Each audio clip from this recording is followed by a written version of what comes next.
হরে কৃষ্ণ ভক্তবৃন্দ। জ্যোতিষ শাস্ত্র মতে প্রতি বছর আষাঢ় মাসের 7 তারিখে অম্বুবাচী পালিত হয়।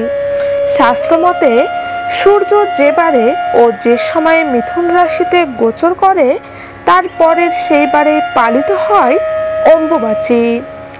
এবছর অম্বুবাচী শুরু হতে চলেছে আজ 22 জুন বাংলা 7 আষাঢ় সন্ধ্যা 6টা 31 এবং 25 জুন বাংলা 10 আষাঢ় মধ্যরাত 1 ঘটিকায় এর নিবৃত্তি অর্থাৎ সমাপ্তি হবে।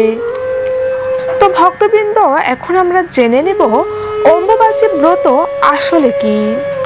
প্রতি বছর সূর্য অদ্রা নক্ষত্রের প্রথম পর্যায়ে অবস্থানকালে মিথুন রাশির 6°40' থেকে 10° পর্যন্ত সময় ধরিত্রী ঋতুমতী হন।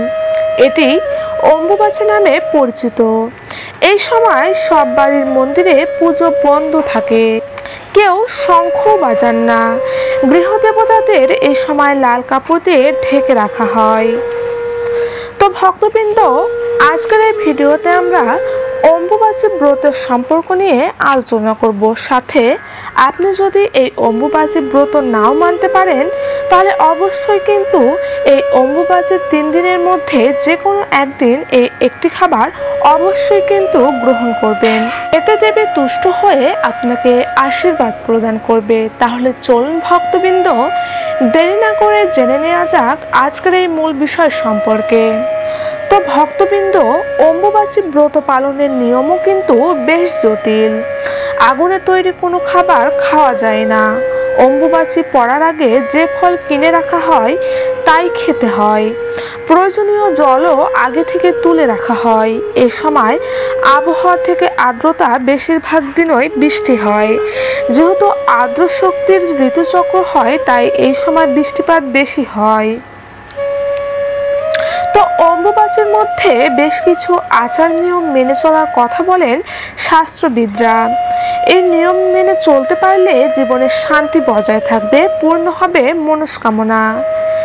যেহেতু অম্বুবাচী শুরু হয়ে গিয়েছে তাই এর মধ্যে একদিন অবশ্যই আম দুধ খান। শাস্ত্র মতে শরীর ঠান্ডা রাখতেই এই সময় দুধের মধ্যে আম মিশিয়ে খাওয়ার কথা বলা হয়। গরমের অন্যতম ফল হলো আম। বর্ষা মানে সাপের উপদ্রব, আর তাই অনেকেই মনে করেন এই সময় দুধ আম খেলে দেবী তুষ্ট হন, ফলে সাপের ভয় থাকে না।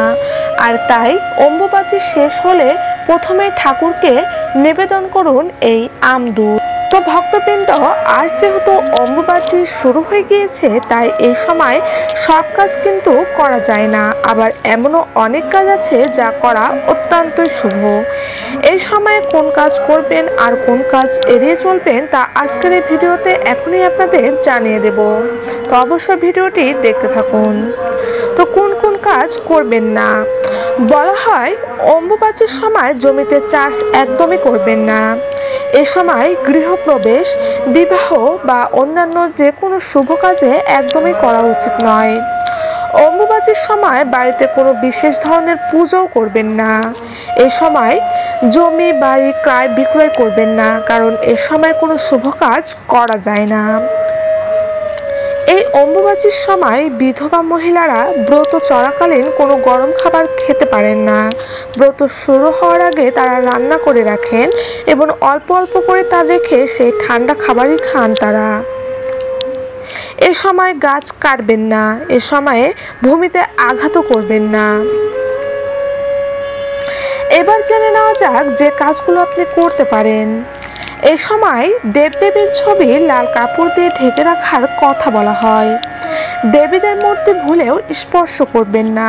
কোনো মন্ত্রপাঠ করবেন না। কেবলমাত্র ধূপ ও প্রদীপ দেখাতে পারেন। এই অম্বুবাচী চলাকালীন আপনি যদি পারেন ব্রাহ্মণকে খাওয়াবেন, তাহলে কিন্তু আপনার মনের ইচ্ছা পূরণ হবে। অম্বুবাচী পালন করার সময় আপনি 3 জন দারিদ্র ব্যক্তিকে ফল দান করতে পারেন, যা কিন্তু অত্যন্তই শুভ। এ সময় আপনি বাড়ির উত্তর দিক করে একটি সাদা ফুলের গাছ লাগাতে পারেন। জ্যোতিষ বিশেষজ্ঞদের মতে অম্বুবাচীর সময় আপনি প্রত্যেক দিন আম দুধ খেতে পারেন, যা কিন্তু খুবই ভালো। যদি পারেন অম্বুবাচী যারা পালন করে তাদেরকে ফলাহার করবার জন্য অর্থ দান করতে পারেন, না হলে ফলও দান করতে পারেন। এটি আপনার জন্য অত্যন্তই শুভ ও মঙ্গলদায়ক। তো ভক্তবৃন্দ, আজকের এই ভিডিওটি এ পর্যন্তই। ভালো থাকুন, সুস্থ থাকুন। জয় শ্রীকৃষ্ণ, জয় রাধা মাধব।